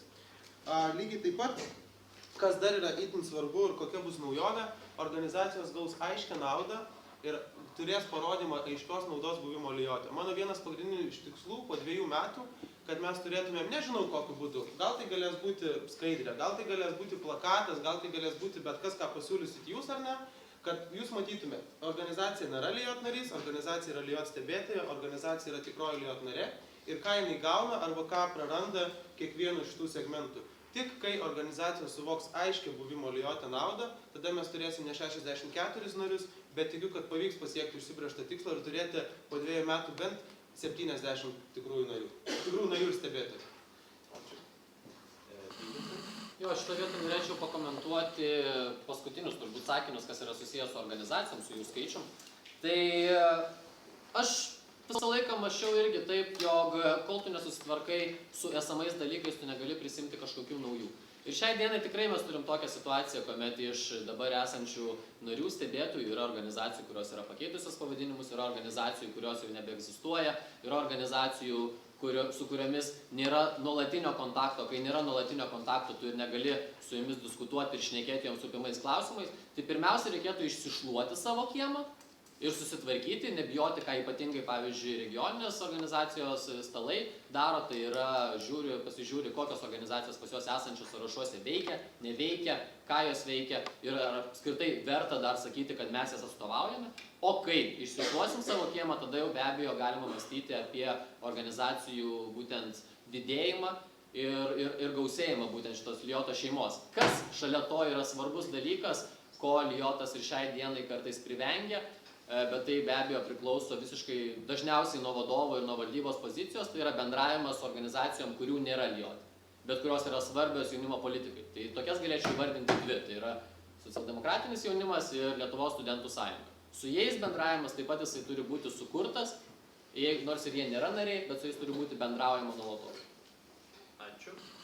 Mantai. Taip, tai labai įdomu, Vygintai, tu niekad pas mus biure nedirbai, bet puikiai žinai apie IT dalykus. Mes su Microsoft turim ilgalaikę partnerystę sutartį, pagal kurią naudojamės naujausią licencijuotą legalią programinę įrangą kiekvienam kompiuterį. Tai, dėl IT dalykų... Registruojamės į forumus popierinę formą. Kaip sakai? Registruojamės į forumus popierinę formą. Nes Liotas visada propagavo taupyti pinigus ir naudoti nemokamus dalykus, ką suteikia Google visą bazę. Tai čia tik dėl to. Ne į forumus registruojasi elektroniniai formai, į asamblėjas registruojasi popierinį, kas yra statutinis renginys. Lygiai taip pat toliau dėl dokumentų tvarkymo, dar prieš 2 metus buvo gautas pažymėjimas, Judita tuo metu dar buvo biuro administratorė, kuri praėjo naujausius kursus susijusius su dokumentų valdymo raštvedyba. Mes lygiai taip pat visada visus savo leidinius, visus dokumentus teikiam archyvų ir kitoms institucijoms. Ir kol kas kiek turėjom auditų, vidinį auditą turim kas metus, turim daug projektų auditų, dėl dokumentų tvarkymo neturėjom jokių pastabų su tuo susijusių. Tad manau, kad ir šitoje vietoje yra viskas gerai. Lygiai taip pat nebuvo nei vieno sprendimo per šį laikotarpį, kurį būtų priėmęs biuras. Visus sprendimus šitoje vietoje priėmė valdyba. Taip, pripažįstu, galbūt vietoje buvo šiek tiek peržengta ta riba, ką gali vienas ar kitas biuro darbuotojas ar ne, bet lygiai taip pat, kas nedirba, tas neklysta ir su to yra tvarkomasi. Tai mano toks trumpas komentaras. Ačiū. Man tai dabar galiu užduoti. Vygintai, daug kalbėjai apie biuro ar valdybos bendradarbiavimą. Labai norėtų sužinoti, kokie konkretūs žingsniai šiuo atveju turėtų būti padaryti, kad biuras su valdyba, kaip tu sakai, bendradarbiautų ir prezidentui pagrindinis ramstis būtų valdyba. Nes puikiai suprantam, jog biuras yra, taip galima įvardinti valstybiniais terminais, politinio pasitikėjimo arba prezidento komanda, prezidento administracija, o valdyba yra iš skirtingų organizacijų renkami atstovai. Kokie būtų pirmieji žingsniai, kurie galėtų suardinti šias 2 pakankamai skirtingas pagal savo prigimtį struktūras? Pirmas žingsnis, šnekant apie biurą, tai turėtų būti tai, jog, ką aš ir prieš tai truputėlį minėjau, kad viskas yra tvarkoje, kuomet kiekvienas yra atsakingas už savo dalykus, bet tikrai Liotas dažnai susiduria, bent jau anksčiau susidurdavo, dabar yra sudėtinga pamatuoti, ar susiduria ar ne, čia jau priklauso, kiek tai išeina į viešumą dalykais, kuomet vienos ar kitos organizacijos labiau mėgsta bendrauti su vienais ar kitais biuro nariais. Tai yra labai natūralu dėl to, nes tai yra žmogiškasis ryšys. Ir kuomet visiškai tiesiog bendraujant kažkokiom kitom temom kyla klausimai ne iš tos srities, už ką atsakingas biuro darbuotojas, dažniausiai būna tiesiog nusiunčiama bendrauti su kitu biuro darbuotoju vietoj to, kad palengvinti darbą organizacijom ir galbūt pačiam, kaip biuro darbuotojui esant, pasiklausti savo kolegos ir paskui vėliau perduoti ar suvesti. Tai tas principas, jog visi esantys, tarkim, tam pačiam biure, jie turi vienodai suvokti, kas vyksta aplinkui, bet be abejo būti už savo dalykus atsakingi. Kalbant apie suartinimą biuro ir valdybos, tai pirmiausia reikia įgalinti valdybą disponuoti informaciją. Visą informaciją. Nes tikrai daug yra tokių atvejų, kuomet valdyba tiesiog susirenka formaliai, priiminėja sprendimus ir jiems nėra aiškiai pasakyta, jog iš tiesų jie neša irgi atsakomybę, lygiai taip pat kaip prezidentas, ir lygiai taip pat jie turi priiminėti atsakingus kažkokius sprendimus, ir lygiai taip pat jie gali naudotis nuolatos biuro paslaugomis, kurie yra šalia ir nuolatos yra patalpose. Ir lygiai taip pat jie gali pasakyti, kad šitoj vietoj reikėtų man pagalbos nueinant ten ar ten, arba papasakok apie tą ar apie tą. Taip, be abejo. Tai vyksta, bet ar teisingai tai vyksta ir ar tai duoda naudą? Ne. Ačiū. Vygintai, tavo klausimas. Man klausimas būtų toks. Ar per pastaruosius 1,5 metų, kuomet pusantrų metų buvai biuro vadovas? Metus. Nu, aš vis manau, taisai su terminais. Čia buvo klausimas? Ką? Čia buvo klausimas? Ar buvo klausimo pradžia? Ar po pastarosius 1,5 metų, kuomet teko vadovauti biurui, nesusidūrei su problema, jog asmeniniai santykiai, draugai, nedraugai, kolegos, ne kolegos, tai yra būdavo sunku atskirti tą santykį tarp draugų ir kolegų. Ar tu tokią problemą pas save turėjai ar neturėjai? Labai paprastas atsakymas. Taip, tu kalbėjai apie biuro komandą. Taip, tave ir biuro komandą. Tai yra asmeniškumai kažkokie ir draugystės leidimas laiko kartu, neturėjo kažkokių teigiamų arba neigiamų, priklauso nuo situacijos. Aš ir dar paaiškinsiu. Man atrodo, kiekviena organizacija labai aiškiai turi savo formavimosi ciklus, ar ne? Taip, natūraliai, biuras leidžia kartu pakankamai nemažai laiko, pradedant pasiruošimo renginiams, baigiant dalyvavimu bendrose renginiuose. Ir aš visada siekiau ir sieksiu, kad biuras būtų komanda. Jeigu mes apsiribosim vien formalumais, kad dirbam nuo 9 iki 6, tada išsiskirstom kas savo, jeigu apsiribosim, kad žinai, aš padariau savo darbus tau, jeigu reikia padėti, man neįdomu, manau, kad tai nebus stipri komanda ir nebus komanda gebanti padėti organizacijoms ir gebanti suteikti tą ekspertinę nuomonę. Aš manau, kad asmeniškumų galbūt vieni bendrauja su vienais geriau, kiti su kitais geriau, vieni turi panašių darbų, kiti turi bendrus renginius, natūralu, kad jų buvo. Jeigu man kas nors nurodytų labai konkretų atvejį, kur biuro asmeniškumai trukdė, kliūdė, dėl ko atsitiko vienas ar kitas blogas atvejis, natūralu, kad tai reikėtų spręsti, kol kas per 1,5 metų jokio tokio panašaus įvykio nebuvo. Taigi, dabar vėl kreipiamės į auditoriją. Pirmasis klausimas turėtų būti adresuotas Mantui. Ar kas nors turite klausimą susijusiu su naujovėmis ar pasiūlymais? Esu Justinas Gacevičius, tiesiog dalyvis. Jo, klausimas Mantui. Vygintas kalbėjo apie naujų partnerių paiešką verslo sektoriuje ir kitose sektoriuose esančiuose. Kokios naujovės iš tavo pusės, kokie nauji partneriai ir kokios perspektyvos plečiant Lioto būtent visą darbą ir bendradarbiavimą? Ačiū. Labai geras klausimas, iš tikrųjų, tai Liot ką pradėjo daryti nuo praėjusių metų, kas dabar yra daroma, tai mes esame Labdaros paramos fondo jauniems dalininkai. Labdaros paramos fondas jauniems įgyvendina projektą skirtą būtent sukurti produktams, kuriuos jie galėtų parduoti verslui ar ne. Verslas ten įneša tam tikrą sumą pinigų nusipirkdamas tą produktą, tai yra neliečiamo kapitalo fondas. Kas iš to išeina, kad mes tikimės, kad jau po 5 metų, o gal netgi ir po 2 metų, bent 20 000, kas suprantu, kad yra nedaug, bet tai jau yra šis tas, visiškai nuo valstybės nepriklausomų lėšų mes galėsim išdalinti jaunimo organizacijoms. Tai yra vienas toks labai aiškus darbo su verslu segmentas. Kadangi esam dalininkai, galime tai kažkiek užtikrinti.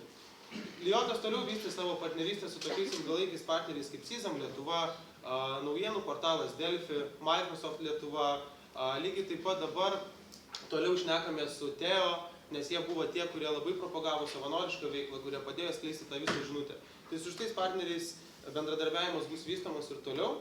Lygiai taip pat žiūrint į ateitį mes nuolat ieškom tiek per projektus, tiek per įvairias konfederacijas, kaip pavyzdžiui dabar turim puikų ryšį su Lietuvos verslo darbdavių konfederacija, kuri apima daugiau negu 100 įmonių. Jau tokius ryšius mes ir turim ir tai tiesiog bus nuolat vystoma. Ačiū. Dabar klausimas Vygintui. Man labai patiko tavo kalbėjimas apie, toks labai įdomus pasirodė apie biurą, kad jie visi žinotų, kas kur vyksta. Nežinau, gal kaip tau dažnai tenka užeiti į biurą, bet dažniausiai, kai aš užeinu, ten vyksta žiauriai daug intensyvaus darbo ir procesai ir apkrovos žmonėms yra labai didelės. Todėl jiems tikriausiai dėl to, kad jis nepavyksta žinot, ką daro kolega sėdinti šalia. Jeigu tu nori, kad žinios apie veiklas plistų tarp biuro, ką tu darysi, ką tu keisi, kaip tu bandysi tą žinomumą tarp biuro, kas kur vyksta, skatinti? Jo, tai ačiū, kad atgynei biurą, nes aš dabar toks blogas pasirodžiau ir labai daug sustūmiau.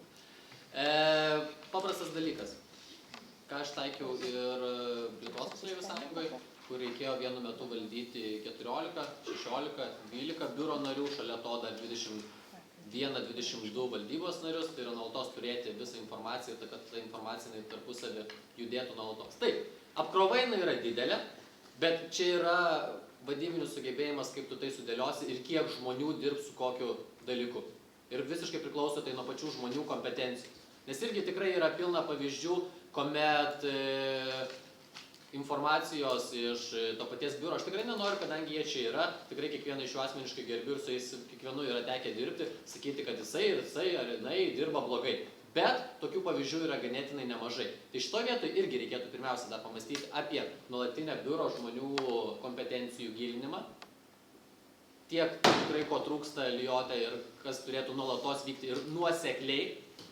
Antras dalykas, tai yra Liotui tikrai reikėtų pamastyti apie tai, kad šalia tų žmonių, kurie dirba nuolatos ir dirba nuosekliai, galėtų ir turėtų atsirasti ne visose pozicijose, tam tikrose pozicijose žmonės, kurie galėtų atlikti techninius darbus savanorių pagrindų. Šito vietoj be abejo turėtų įsijungti ir valdyba, tai yra šnekant apie krūvio nuėmimą. O ką reikėtų daryti? Labai elementaru, tiesiog nuolatiniai susirinkimai ir tiesiog įsišnekėjimai, kas ką veikia. Susirenkam, pasišnekam, išsiskirstom. Paprastai. Ir tai veikia. Paprastumas veikia. Ačiū. Klausimas tau. Kokios jaunimo politikos sritys bus jūsų prioritetai tapus prezidentu? Turite 2 minutės. Jaunimo politika yra horizontali politika, tad atskirai išskirti sričių jaunimo politikos yra praktiškai neįmanoma, nes net įstatymas to visiškai nereglamentuoja, yra tiesiog jaunimo politikos įgyvendinimo sritis, ką daro organizacijos, ar ne? Tai 8 sritis nuo pilietiškumo iki daugelio kitų dalykų. Kalbant trumpai, kokie yra mano šitoje vietoj politiniai prioritetai, tai yra tie, kurie įvardinti ir programoje. Organizacijų veiklos kokybės gerinimas ir stiprinimas, kad nacionalinės organizacijos gebėtų prisitraukti naujų žmonės, gebėtų kurtis papildomus finansavimo šaltinius, gebėtų tęsti savo veiklą. Regioninėms jaunimo organizacijų taryboms būtų užtikrinta institucinė parama, jos galėtų įsidarbinti darbuotojus, lygiai taip pat, kad būtų stiprinama veikla su savivaldybės jaunimo reikalų taryba. Toliau organizacijų atstovavimo užtikrinimas, tai čia patelpa jaunimo garantijos ir aktyvus dalyvavimas sprendžiant jaunimo nedarbą bei LIOT pasiūlymų išpildymas, lygiai taip pat jaunimo politikos formavimas remiantis faktais ir žiniomis.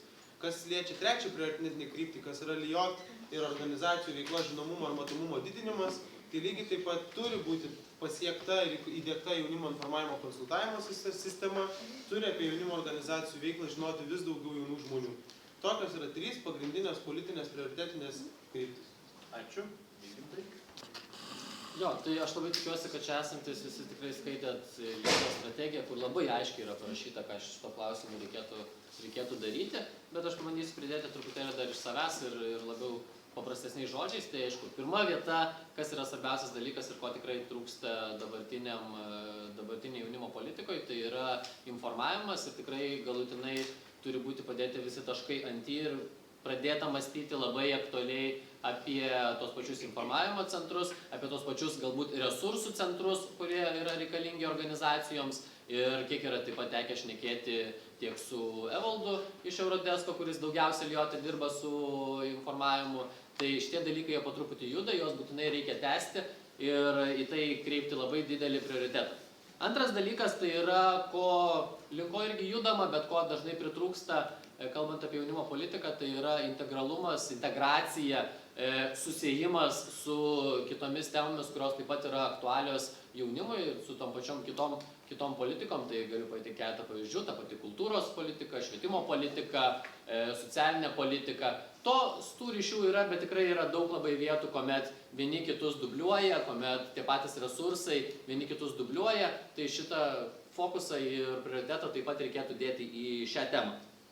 Trečias dalykas tai yra proaktyvumas tiek pačių organizacijų, tiek pačio valstybinio sektoriaus, nes tikrai dažnai būna taip, jog kas ir buvo šiandien minėta, kad be abejo pasiūlymai pateikiami, viskas yra tvarkoje.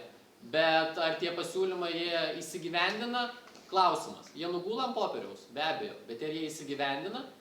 Tikrai labai didelis klausimas. Dėl to, nes reikėtų nuolatos sekti ir daryti monitoringą, ko ir toje pačioje jaunimo politikoje trūksta, kokie klausimai, kurie buvo vienu ar kitu metu priimti ir pradėti gyvendinti, ar jie iš tiesų pasiekė savo tikslus ir ar iš tiesų pakankamai darbo į tai buvo įdėta. Ketvirtas dalykas, tai be abejo, žiniomis grįsta jaunimo politika. Ko šiai dienai trūksta apskritai visoje Lietuvoje, šneka ne tik apie jaunimo politiką, tai yra, kad tiek tyrimais, tiek moksliniam žiniom grįstas būtent darbas ir darbai būtent daromi kartu bendradarbiaujant su mokslininkais. Ir paskutinis dalykas, tai yra, kas truputėlį siejasi su informavimu, bet viešinimas pačiose organizacijose, tai yra nuoseklus judėjimas tiek iš apačios į viršų informacijos, tiek iš viršaus į apačią. Atsiprašau, kitą kartą 30 sekundžių trumpiau užšnekėsiu. Ačiū labai tau. Taigi dabar man tai turi 1 minutę komentarų. Aš labai džiaugiuosi, kad Vygintas remiasi šioje vietoje LIOT strategiją, vis dėlto ją priėmė organizacijos narės ir tai yra pamatinis dokumentas, kur link turi judėti LIOT veikla 2011-2018 metais.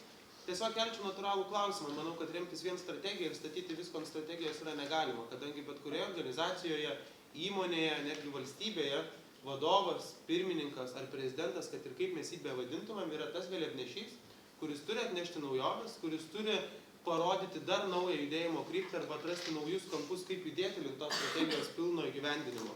Tai manau, kad administravimas ir strategijos pilnas išnaudojimas yra labai gerai, bet yra labai svarbi ir savo politinė ambicija. Būtent dėl to mano prioritetai, jeigu juos atidžiai peržvelgus, jie visi susisieja su strategija, tačiau yra šalia ir papildo strategiją jos įgyvendinimą, lygiai taip pat ten yra užprogramuota ir ambicija, ką norisi būnant vadovo, su savo komanda, su valdybos darbu ir kartu su visomis organizacijomis pasiekti. Dabar Vygintai turi minutę komentarų.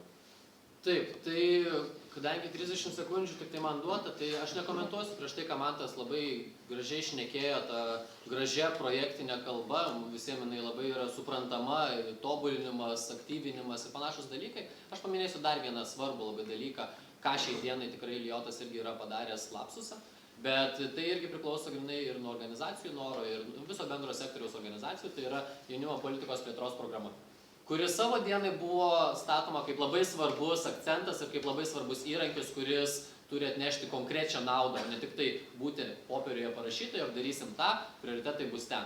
Tai šita tema jinai irgi yra labai svarbi, apie ją yra šnekama, greičiausiai nelabai daug, reikėtų. Man dar suvalgyti toliau. Vygintai, tavo klausimas man turi. Taip, tai mano klausimas siejasi su paskutiniu mano atsakymu. Tai yra jaunimo politikos plėtros programa nacionalinė. Tai klausimas? Klausimas, kaip tu ją vertini, ką reikėtų su ją daryti ir kokios yra tavo mintis apie ją apskritai. Be jokio konkretaus tokio klausimo, dar tavo mintis apie ją. Jo, tai vertinu, aišku, aš ją vienareikšmiškai labai gerai, nes 2011 metais tai buvo laikomas didžiausias Liot pasiekimas, kada vyriausybė ją patvirtino. Priemonių planas 2011-2013 metam baigėsi, šiuo metu yra kūriamas 2014-2016 metams. Liot valdyba jau į šitą procesą įsitraukia, priemonių planas dar nėra patvirtintas ir tas užtruks ir lygiai taip pat mes šiuo konsultuosimės tiek su organizacijom, tiek su regioninėm jaunimo organizacijų tarybom.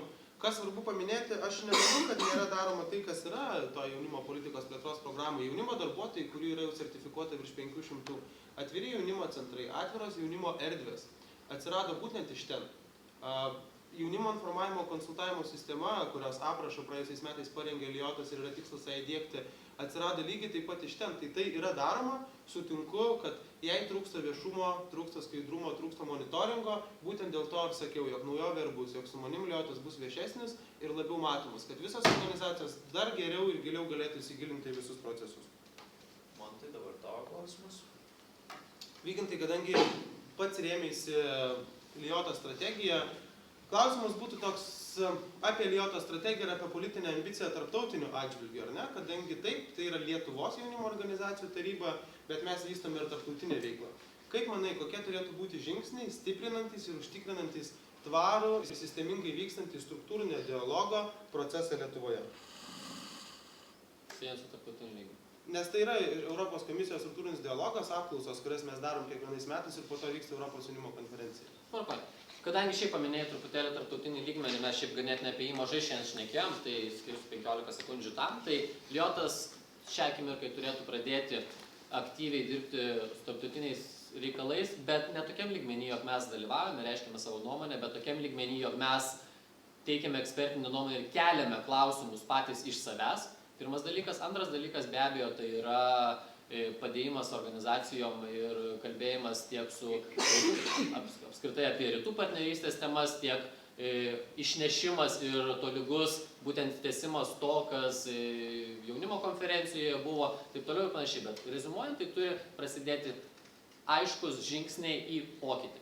Tai čia apie tarptautinį. Apie struktūrinį dialogą šnekant, tai taip, Liotas visą laiką jisai buvo stiprus šioje vietoje, jog jisai įvykdė ir be abejo ir dabar vyksta, pavyzdžiui, projektai ir veiklos nukreiptos į struktūrinį dialogą, bet ar mes matom rezultatą šiai dienai?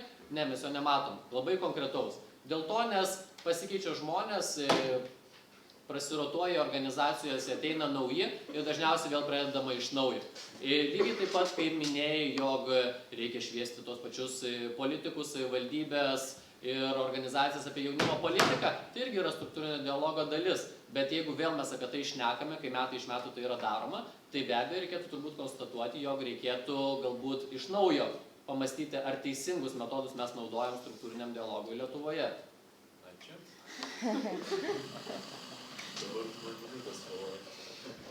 Minutė? Taip. Taigi tęsim toliau. Kaip ir sakiau, dabar yra publikos klausimai, bet iškart po šito segmento, kad jis yra paskutinis segmentas, kada jau vyksta debatas tarp kandidatų. Dabar yra jūsų šansas, neribosiu, kad po vieną klausimą kiekvienam kandidatui, paklausti kandidatų klausimų. Kokių tik norite, kokių jūs tik turite. Prašom. Kadangi moderatorius leidė, tai pasinaudosiu progą abiem kandidatam klausimą užduoti.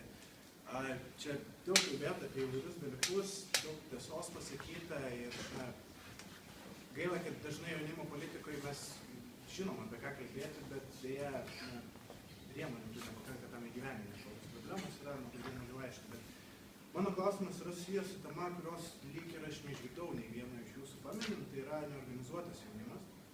Man pačiam yra tekę dalyvauti Europos jaunimo konvente kaip Lijoto atstovui.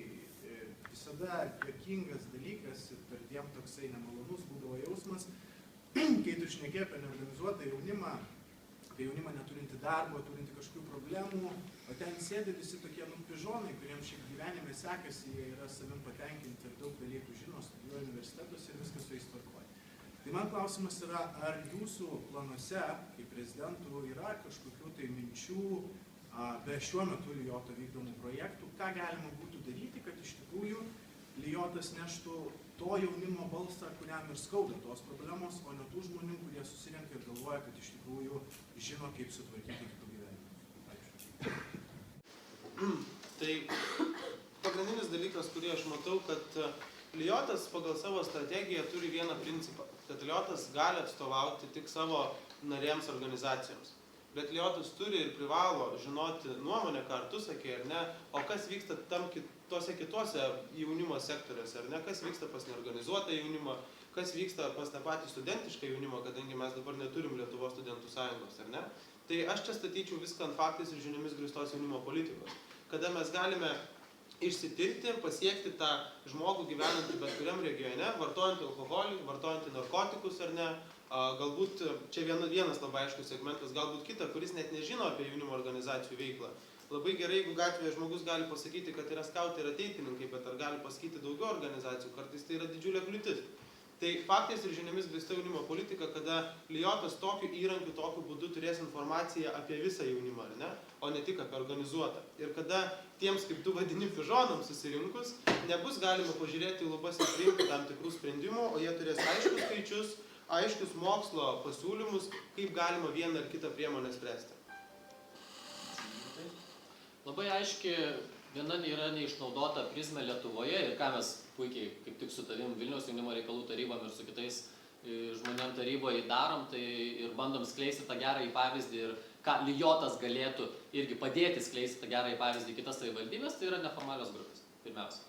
Nes tu iš karto nuo organizacijų prie visiškai neorganizuoto jaunimo, kaip yra vadinama, kas man galbūt tas pavadinimas nelabai patinka ir limpa, yra dar tarpinis variantas, yra neformalios grupės, kurios turi didelį potencialą tapti organizacijom ir natūraliai galbūt paskui tapti galbūt net ir nacionaliniam organizacijom ar pavyzdžiui vietos savivaldybėje veikiančios ir prisijungti prie ar stalo ir to paties Lijoto. Tai per tą prizmę tikrai reikėtų atkreipti dėmesį į neformalias grupės, kurios net ir šiai dienai, pavyzdžiui, nėra įrašytos nei vienoje vietoje įstatyminiai bazėje ir kas buvo diskutuojama tam pačiam Lijote, kad reikėtų į tai atkreipti dėmesį, nes tai yra neišnaudotas potencialas. Kuomet mes galėsim susitvarkyti su šitais, be abejo, mes galėsim tada šnekėti apie jau visiškai neorganizuotą jaunimą ir šito vietą galima paminėti keletą vietų, kur galima jį pirmiausia identifikuoti.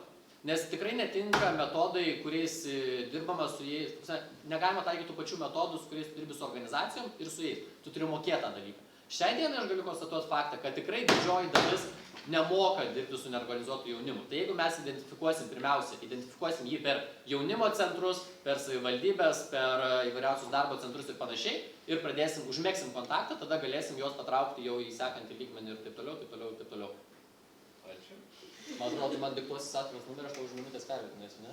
Jo. Tai jeigu kas nors dar turi kokį klausimėlį? Marijampolės apskritas stalas. Klausimas bus abiems. Lietuvai yra regioninių reikalų komitetas, kuris realiai yra, bet iš tikrųjų jisai neveikiantis yra. Ir man būtų įdomu, kokios yra jūsų vizijos, kaip jį atgaivinti ir kad jisai veiktų. Dabar pradės atsakinėti vykdytojus. Nes praeitą buvo Mantas minutė.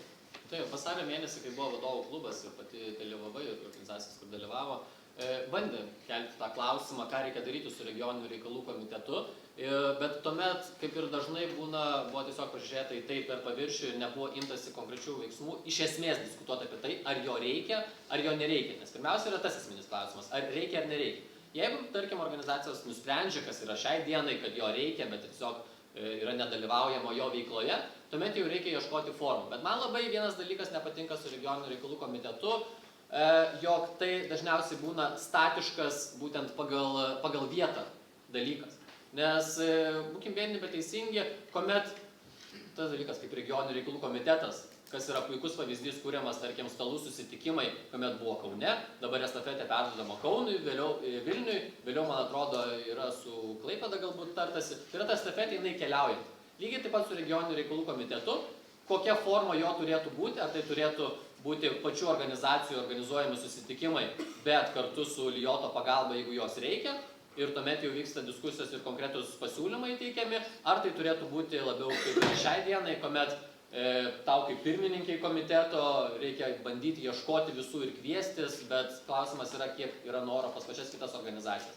Ir smulkus dalykėlis tai yra, kad šnekant apie regioninį komitetą, nepamiršti ir nacionalinių organizacijų, nes jos turi padalinius, kas yra svarbu. Ir kas yra, pavyzdžiui, ir pas man tai paminėta, kad tik regioninės organizacijos, kas man iš tiesų nepatinka. Ir kai mes, tarkim, irgi buvau prezidentas Salamaso, tai kuomet mes dalyvavom, tai truputėlį tas jausmas yra nekoks. Pati prisimeni, kai tu esi iš nacionalinės organizacijos, tu daug dirbi su regionais. Ačiū, Vygintai. Tai aš tą kitą komentarą žinau, tada pasuosiu. Jeigu nebus jos. Matai, bravo komentaras. Jo, tai trumpai reaguojant į Vygantą diskusijos klausimas, toks ir buvo reikalingas regioninių reikalų komitetas, tai ta diskusija vyko. Manau, kad susidūrus šiai dienai esančią situaciją, kada pats komitetas iš esmės nefunkcionuoja, reikia tai pripažinti. Manau, kad prezidentas turėtų inicijuoti susitikimą su dabartiniais komiteto nariais ir valdyba, pabandyti sudėlioti pirmus 3 žingsnius, kaip jis gali bandyti išjudėti ar ne, pasidaryti tokį, nežinau, pilotinį variantą, kada mes bandom gelbėti iš šono, padėti, sustiprinti, pažiūrėti, kaip sekasi, nesiseka, tada vėl tiktis tarpiniam įvertinimui ir tada jau priimti galutinį sprendimą, ką mes su juo darom ar nedarom. Ką aš minėjau, kokia yra mano siekimybė atrasti naujus formatus tiek viešųjų ryšių atstovų tinklo organizacijų, tiek tarptautininkų tinklų ar kitų grupių tinklų. Regioninių reikalų komitetas pagal struktūrą yra labai panašus į tinklą, kur gali susitikti žmonės diskutuoti iš to pačio sektoriaus, iš tos pačios struktūros.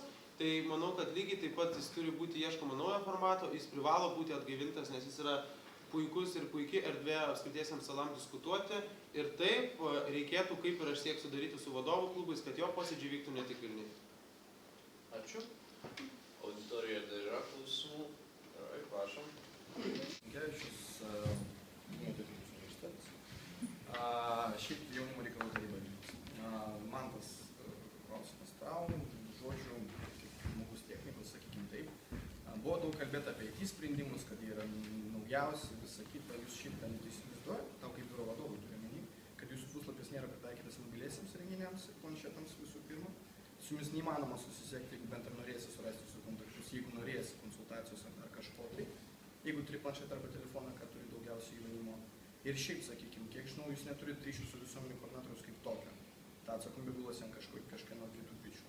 Ir jūsų, sakykime, to pačio socialinio tinklapio vaidmuo, sakykime, kaip patraukliausiai turbūt įrankio jaunimui yra visiškai menkas. Nes atnaujinimo maždaug statistika yra 4 naujienos per mėnesį, 3 iš tų 4 yra maždaug kažkokia konferencija, kažkur vyko, labai geras banketas buvo su pirosime. Tai va, tai norėčiau paklausti, ta prasme, kodėl jūs nedirbot su tuo, nes tai yra akivaizdu, aš manau, ir čia nenorėčiau girdėti teisinimus dėl to, kad buvo, čia nepastebimai, vidaus darbas ir taip toliau, povaninės rovės, ne. Tiesiog tiesos atsakymų, kodėl nebuvo su to dirbama ir kaip jūs norite tapti patrauklus jaunimui, jeigu jūs iš principo su jaunimu nedirbat. Aš suprantu, kad jūs padarysite sustojate organizacijas, bet paprastam žmogui, man kaip jaunimo reikalų tarybos nariai, yra mažai kas aišku apie Liotą. Jeigu aš naudojusi ne su jumis, neužinu į biurą, bet, tarkim, noriu naudotis vien informaciją iš, tarkim, jūsų skelbimų tinklalapio. Dėkui. Plačią informaciją tiek apie savanorišką veiklą, apie jaunimo organizacijas, jaunimo politiką, Liot administruoja Eurodesk Lietuva programą, kurios puslapis žinau viską.lt ir yra pritaikytas jaunam, paprastam žmogui, kad jis ten galėtų sužinoti nuo pat pačių pagrindų iki pačios jaunimo politikos, kas tai per struktūra. Dabartinis Liot puslapis, taip, sutinku, planšetiniams kompiuteriams jis nėra pritaikytas šiuo metu, bet lygiai taip pat buvo išsigryninta, kad mūsų puslapis yra skirtas mūsų narėms organizacijoms, informuoti platų jaunimą, mes turime Eurodesk Lietuva ir visą žinau viską portalą. Kam dubliuoti naujienas, kam pasiekti tą jauną žmogų, tą pačią naujieną iš skirtingų kampų, aš irgi nematau tame logikos, dėl to taip ir yra. Dėl viešųjų ryšių žmogaus taip, šiuo metu neturim, mano išrinkimo atveju per mėnesį jisai bus biure. Tai toliau klausimas, panelė. Lietuvos liberalus jaunimas, tai aš turiu klausimą Vygintui. Aš nežinau, ar čia tik aš taip supratau, ar man atrodo visi link tos pusės maždaug suprato tavo kalbas, kad dabartinis biuras veikia nepakankamai gerai. Ir mano klausimas tau yra toks, ką tu esi nusimatęs turėti savo biuro komandoje, nes kaip suprantu planuoji bent jau didžiąją dalį biuro pakeisti. Nors ir ką buvau šnekėjęs su dabar biure esančiais kai kuriais žmonėm, tai tikrai neplanuoju keisti jo viso ir aš tikrai manau, kad atrasiu su tam tikrai žmonėm kalbą, kurie tikrai norės dirbti Lioto labui, o ne tik tai savo interesui, kad baigėsi prezidento kadencija ir mes išeiname panašiai. Bet esu susiplanavęs stiprinti projektų sritį ir taip, šiai dienai mes turime vieną, tarkim, šiai dienai biure yra vienas stiprus ilgalaikis, imkim, žmogus ir vienas naujas žmogus, tai vienareikšmiškai turi būti 2 nuolatos stipriai dirbantys žmonės, dėl to, nes Liotas praranda labai daug savo potencialo nevykdydami tarptautinių projektų, nebendradarbiaudami su organizacijom, kurios vykdo tarptautinius projektus. Tai vienas dalykas. Antras dalykas, natūraliai, jeigu viskas tvarkoj po savaitės, tai tuomet ir Mantas pasitrauks iš biuro vadovo pozicijos, tai šitoje vietoje be abejo didžiąją dalį perimsiu aš ir dar plus, aišku, prezidento dalykai, kurie yra ir šitoje vietoje esu nusimatęs 3 žmonės, kurie gali... Konkretumo galima? Konkretumo galima. Tai vienas... Prašau, bet jų laiko nebėra.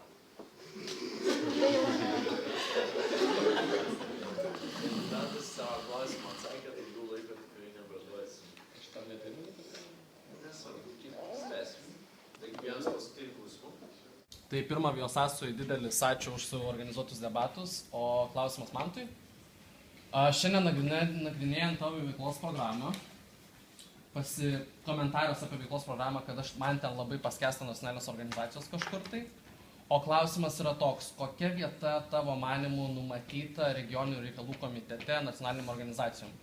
Nes kas buvo ir anksčiau, ką Vygintas paminėjo, kad nacionalinės organizacijos ir regioninių reikalų komitete buvo visiškai nereikalingos, nes ką tu pats sakai komentuojant, kad tik apskrituosius stalus įtrauksi į šią diskusiją, ką ir rašai savo veiklos programai, kad atgaivinant RRK bus galvoma tik su stalais. Tai kur dingsta nacionalinės ir koks jų vaidmuo tavo manimų būtų atgaivinant regioninių reikalų komitetą?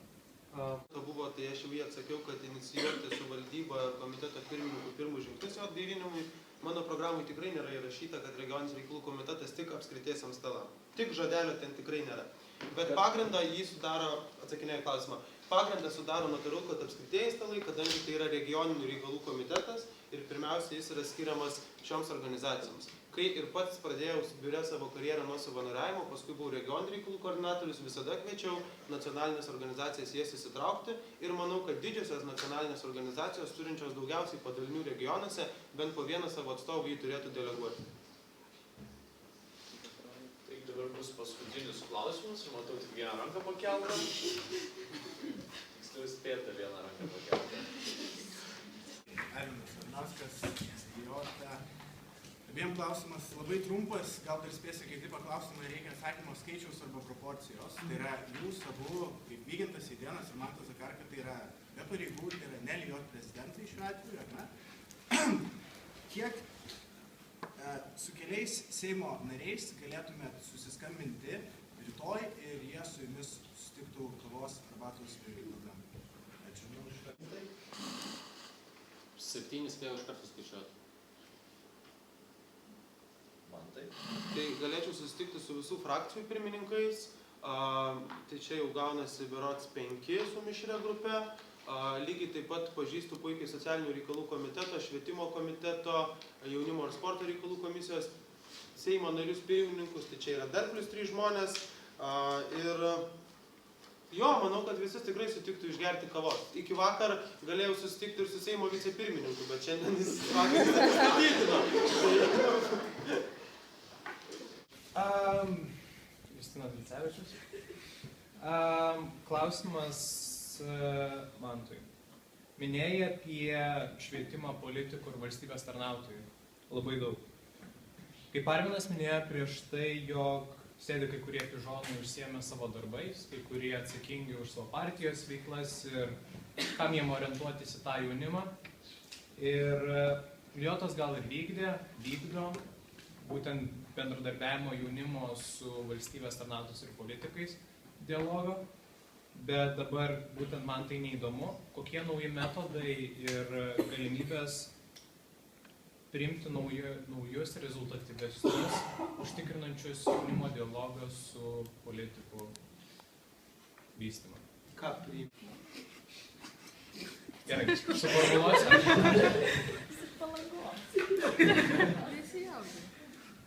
Kokie nauji metodai labiau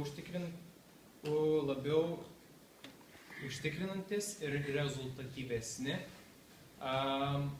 vystant dialogą tarp jaunų žmonių. Pradžio apie vadovų klubus, dėl ko norisi padaryti juos 4, kad tuos, kurie yra ne prieš asamblėją, kada mes aptariam asamblėjos einamosius klausimus, būtų galima kviestis tiek politikus, tiek ekspertus iš įvairių ministerijų iš šono, ar ne, tai būtų visiškai naujas metodas. Jie be Lijot asamblėjų forumų nėra dalyvavę kitokiuose Lijot formato renginiuose, tai būtų vienas iš naujų metodų. Kitas labai svarbus momentas, tai yra organizacija skatinti bendradarbiauti kviečiant juos į renginius, ar ne, arba Lijotas ką gali padaryti. Tarkim, jeigu Vilniaus apskritasis stalas turi tikrai didelį savo renginį, kai buvo jaunimo organizacijų mugė, ar ne, mes lygiai taip pat savo ruožtu galim padėti šiai organizacijai, siekti, kad mugėje sudalyvautų tam tikri politikai, ar bet kokiam kitam renginiui sudalyvautų tam tikri politikai, tam tikri asmenys, kad jie matytų ne tik Lijotą, bet pirmiausia pamatytų jaunimo organizacijas, kadangi nuo būtent jaunimo organizacijų prasideda visa jaunimo veikla. Ir trečias būdas, tai ko iš tikrųjų mes niekada nedarėm, tiesiogiai tam tikrų naujienų, apart politinių dokumentų, mes neplatinom ministerijom ar politikams. Manau, kad tai irgi turėtų būti daroma. Geriausią formatą kartu su organizacijoms reikia artimiausiu metu atrasti. Ačiū Mantai.